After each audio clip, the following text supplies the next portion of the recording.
I got this classic comment from a fella who claims to have 11,000 Palantir shares. So that's a lot of money. That's like several $1 million in stock allocation. He comments, the whole idea of rule of 40 is to disregard valuation. Right. Yeah. Wow. Right, What the heck? right, right. Are we at Uh, a market top badger or what? yeah, for real. Like Like, that is like a market top comment, right? Um, I mean, shall I just explain why this is just the peak of dumbassery, or do yes, you want to please crack? start us off with what is rule of 40? Well, here he is. I can do better than that. I can show you the actual rule of 40 for Palantir, which today is uh, 98. That's a freaking big number. Right. What is rule of 40? It's like a shorthand way of pulling together two different numbers.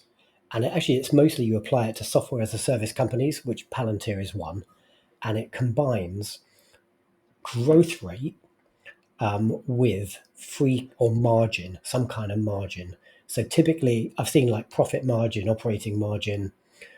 In this graphic, they're using free cash flow margin. I think that's a reasonable number to use for Palantir.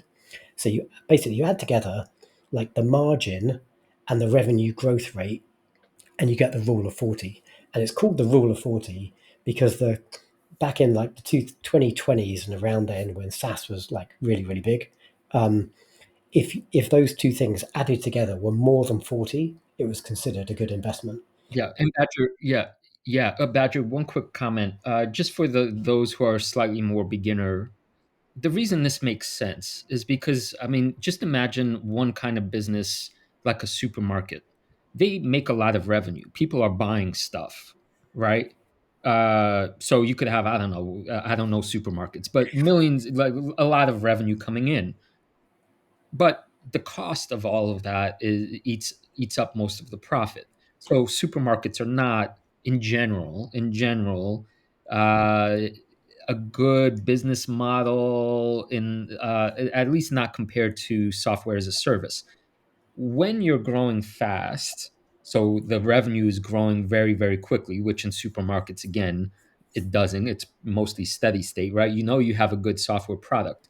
But when you marry that with how much of that revenue you keep, because in software, you make it once in theory and you don't have to keep buying more bananas. You've already made the product. You keep more and more of the revenue. You could see basically number wise how strong the software offering is that you've made.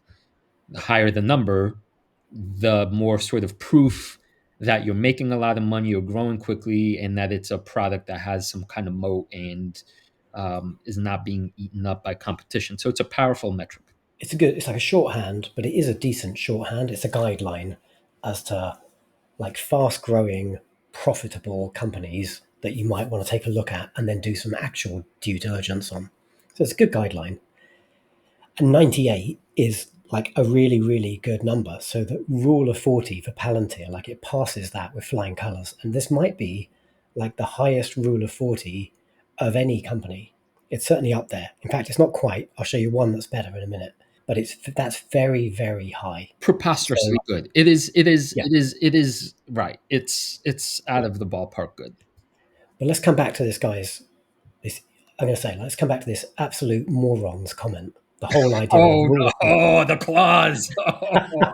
This millionaire moron, What if right? he unsubscribes to our channel though? Wait, Sorry? just for the record, I don't know your name. You might not be a moron. I'm sure you're a very decent person and a good human, but the comment has issues. So let me Oh, just be diplomatic and translate badgerese into. yeah. So, Okay, fair. But this guy's got like $4 million in Palantir stock, right? He claims to have 11,000 shares.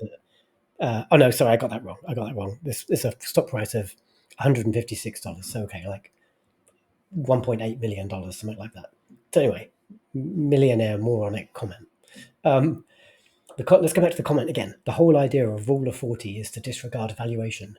No, it is not. The whole idea of rule of 40 is to help you like shorthand identify fast growing profitable companies. If like, I mean, let's just take it to an extreme, because when you go to the extremes, like you see this, you see what's stupid and what makes sense, right? So today, Palantir is a $370 billion company, and it has a rule of 40 of 98, right? So great. Now, what if Palantir was like a $200 trillion company, right? The rule of 40 is still 98. Valuation is important, right? And I think we're actually in an extreme of valuation right now, not with X $100 trillion. We're at an extreme evaluation with like $300 billion, because that's many years of growth already priced into the stock. And so they have to, maintain that profitability, which they will, because the business model isn't going to get less profitable, but they have to continue to grow at like an incredible rate for a decade plus for that valuation to make sense. And so valuation is important. And if you've got, like, I've got 2% of my portfolio in Palantir. So I mean, it's not going to go to zero, but when growth stocks turn, the most egregiously valued stuff, they're the ones that are going to take a hit. So my 2% allocation might go down to like a 1% allocation, and I'll boo-hoo a little bit because I lost some money, but it certainly ain't going to wipe me out. If you've got the large majority of your investment portfolio in a company like this, it is going to freaking hurt. So, I mean, do your own due diligence, manage your own portfolio, but at some point when the money gets big, as it is for this guy, presumably, you got to start applying some portfolio management, diligence, and a bit of margin of safety, and start diversifying into other stocks. Like, we'll talk about that a bit more when we answer Patreon Hugh's question at the back of today's episode. All But right. yeah, Yeah. maybe enough clawing. Actually, one more You bit. could one more scratch. Get One more. one more in there, Yeah. badge. Let's just look at how out of kilter Palantir is. So here's a pretty picture. It's pretty small, but if you can read this, I put like an arrow to Palantir. Um, this is rule of 40 along the x-axis, and the y-axis is like valuation. Enterprise value is the next 12 months revenue. So Palantir is way outlier from everything else. There is a stock that has a higher rule of 40, app app. I don't know much about them. Mhm. Is that app loving? Yes, it is. It is, yeah, okay. Another Mimi stock, but I'm not prepared to talk about that at all. I've known nothing about it, but has a higher rule of 40, and it's valued at a much more reasonable, like what, 27, 28 times revenue. But Palantir's up there at like nearly 80 times revenue, with its 98 rule of 40. There's a reason why stocks might justify their valuation. And so, highly valued stuff like Cloudflare, and who's Fig? Is that Figma? Well, they got acquired, right? Yeah, it's Figma. Okay, maybe the acquisition hasn't completed or the data's out of date. Like, there might be a reason why those companies enjoy their 30 times revenue. It's very hard to make an argument for like nearly 80 times revenue of Palantir.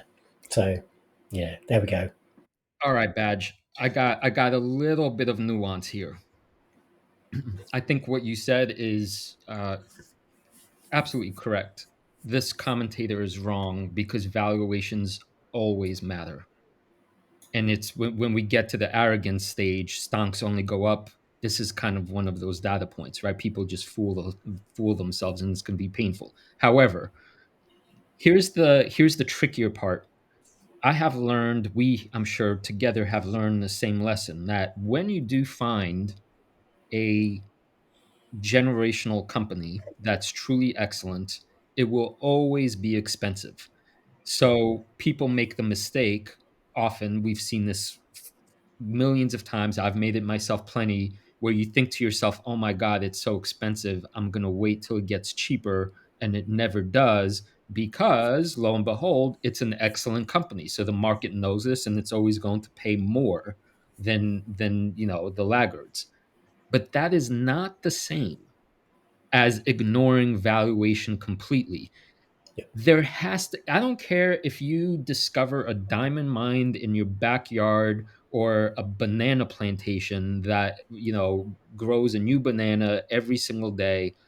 There's a price at which it's too much to pay for all those bananas and diamonds, Right. right? That we could all logistically agree that's the case. If somebody says, your bananas, they're worth $80 trillion today, I don't care how fast it's growing, how delicious the bananas are. The correct thing is to sell because that's an insane valuation. So this commentator is confusing. He's confusing valuations don't matter with good companies are always expensive and uh, it's going to go forever and all of that. So thanks for bringing this to our attention. You got it. You got it. And I'm going to do this guy a favor because he helped with his comment. He prompted like actually a good discussion. And I know we took the piss remorselessly, I did, but like I think there's some learning here if you open your ears. So I'm going to post a link to this episode back to him and say, like next week when this goes out, and say, do yourself a favor and check it out. And then let's see if he comes back to us with any rebuttal. I mean, if he wants to tell me I'm an idiot again, cool, whatever. Uh, but let's see what we get from this. Yeah, although you know what, one more thing since we're gonna continue this. He said something like in the comment, right, that he bought at this price and this price and this price, and lo and behold, it keeps going up, right?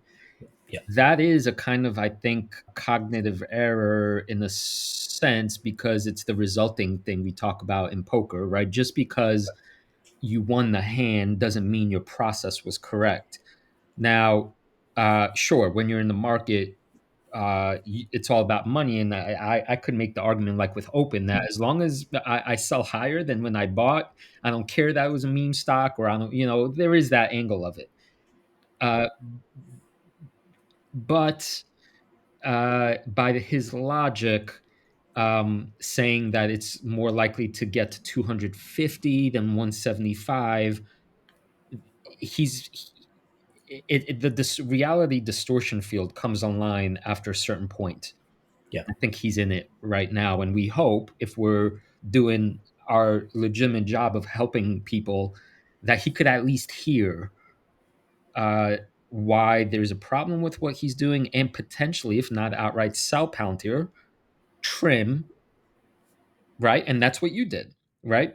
Uh, or maybe he has 20 yachts and it really, he's eating Palantir stock shares for lunch. Maybe he doesn't need to, but that's a whole nother thing. yeah, that's fair.